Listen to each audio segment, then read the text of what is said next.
Canada is forever changed by this. There's two examples. Welcome to A Network. First is in Ontario. The Liberal Party is slipping to third place. And that's very close to the NDP, but it is in a decline, which is happening. And Ontario has a lot of seats, so it really does affect the Liberals a lot. And if you look at all of Canada, BC looks like it will become very good to watch as well, because there's only 2% difference between the Liberals and the NDP. And in Alberta, well, there's another 2% and 3% in the prairies. Quebec is, well, they got the block, so it doesn't matter.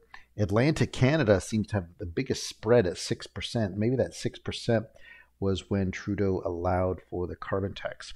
And the next example we're going to have a listen to of what is changing in Canada is from Daniel Smith, has come out with some policies. And before we get into this, the legal age for a child under 18 in Canada, this is what they cannot do: drive a car, voting, alcohol and tobacco, gambling, leaving school, entering into contracts, working, like more hours at least, and marriage.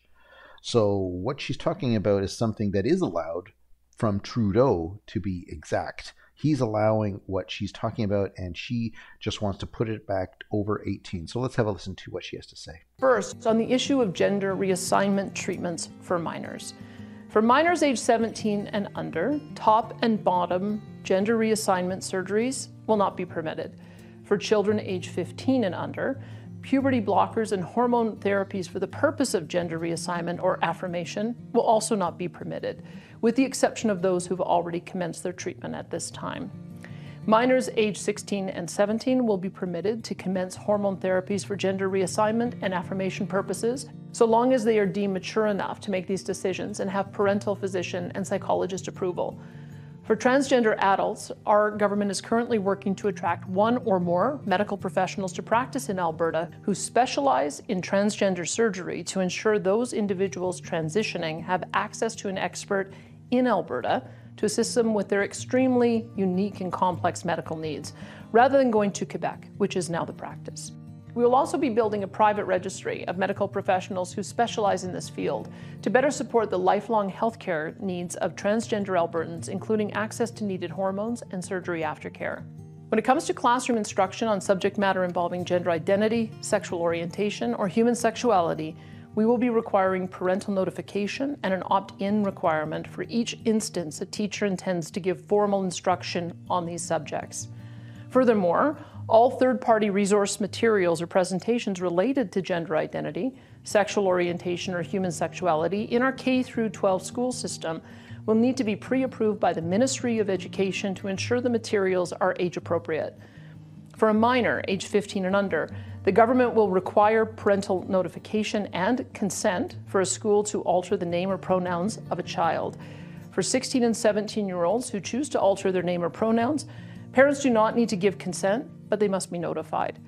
We know that nearly all parents, even those who may disagree with the decision of their children, will love and care for their children no matter what choices they make.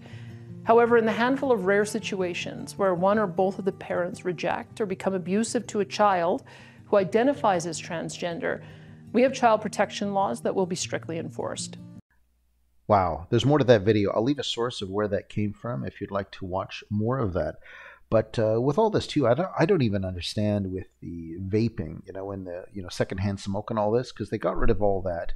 Now you have to smoke outside in the dumpster behind everywhere, and then vaping comes in, and all of a sudden kids are just doing vaping. Like, I don't get it why they keep getting rid of stuff and then having new stuff come in too. That's another thing too with the vaping. I never got that. But anyway, let me know what you think of what Daniel Smith has to say, and maybe if this is good to do in the other provinces. And I don't understand why the Trudeau government and all those politicians are very upset about this. And it's one of those topics, it's hard to get into detail of what that is, of censorship and the sensitivity of the whole thing too, right? But it's serious, and it's a life-changing surgery, and I think having a lot of help the way Daniel has mentioned that sounds compassionate. Anyway, thanks for watching. Best of goodbyes. See you in the next video.